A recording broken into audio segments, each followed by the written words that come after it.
Bonjour à vous amoureux des précieuses, je suis très heureuse de vous retrouver dans cette nouvelle vidéo où je vais vous parler de la chalcopyrite. Mais avant, je voudrais d'abord vous remercier pour tous les témoignages que j'ai reçus par rapport aux vidéos que j'ai fait. Effectivement, depuis 2 semaines, en fait, je ne publie plus qu'une vidéo par semaine parce que j'ai repris l'activité de mon cabinet depuis début septembre et je n'ai plus le temps de faire une vidéo par jour, donc je continuerai, mais avec une vidéo par semaine. Voilà, je vous mets en lien en dessous de la vidéo ma page Pierre en éveil où vous pouvez retrouver toutes mes vidéos et également le lien de mon site si cela vous intéresse où j'ai fait une petite formation en ligne de lithothérapie pratique où vous allez retrouver toutes mes vidéos plus d'autres vidéos. Plein de documents à télécharger, des outils pratiques en fait pour utiliser les pierres au quotidien avec un petit kit de survie à avoir toujours sur soi. Voilà. Ceci dit, on va parler maintenant donc de la chalcopyrite.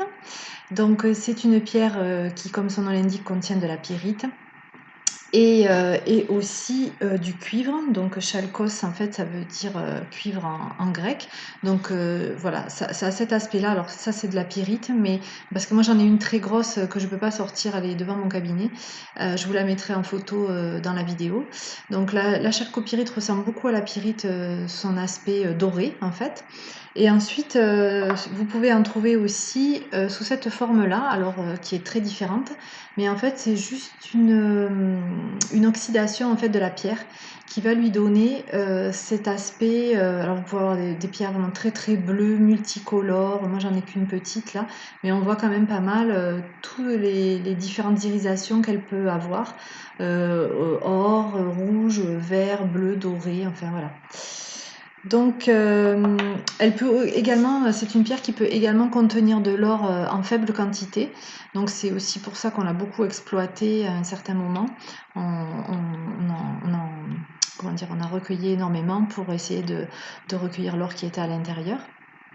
Sous forme d'huile, elle aurait été une action fongicide due au cuivre, propriété donc, qui avait été découverte à l'époque par les Égyptiens et qu'il utilisait donc comme le cuivre comme premier stérilet en fait, pour la stérilisation des femmes.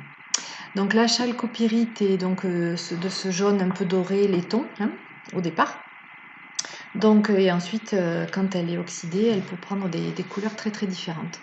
Donc sur le plan physique, elle va travailler. Alors, dans la tradition, on dit que la chalcopyrite aide à retrouver les objets que l'on a perdus. Donc ça, moi, j'ai pas testé à ce niveau-là.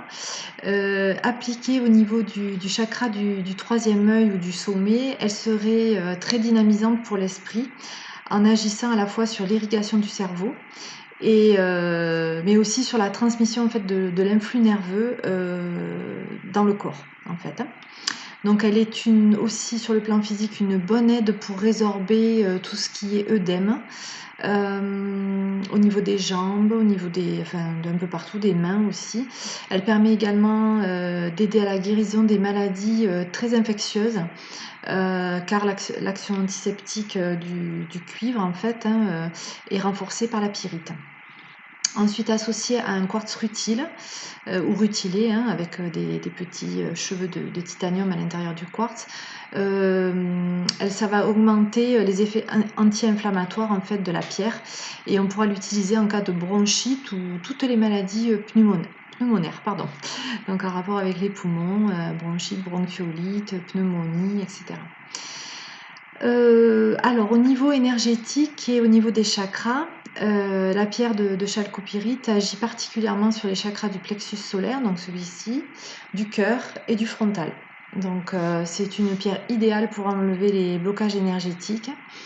Elle connecte à nos anciennes vies en permettant de mieux comprendre la vie actuelle que l'on vit, en fait, la vie présente. Perception juste et pensée logique en écoutant sa voix intérieure. Elle va dynamiser ça. Et elle soutient également lors de la pratique du tai chi dans cette optique de justesse, de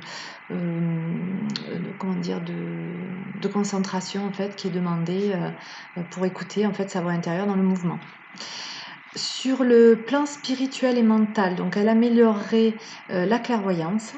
la vivacité d'esprit. La chalcopyrite est aussi une pierre naturelle qui, placée sur le chakra du sommet, hein, ici au-dessus de la tête, ou du troisième œil, favorise les relations avec les forces cosmiques en général, grâce à sa bonne conductibilité due au cuivre. La chalcopyrite facilite aussi les méditations, forcément dans ce même état d'esprit, et nous ouvre le chemin d'une pensée aussi positive. En cela, elle nous aide à cultiver cette pensée positive en fait, hein, de sorte que toute chose positive entraîne une autre chose et inversement, en fait, dans l'entretien, vraiment dans l'émulation en fait de ce mouvement positif. Le message de la pierre donc est d'écouter son moi profond, ses intuitions qui sont souvent pleines de bon sens et de logique. Donc c'est une pierre vraiment qui nous pousse à nous écouter nous-mêmes.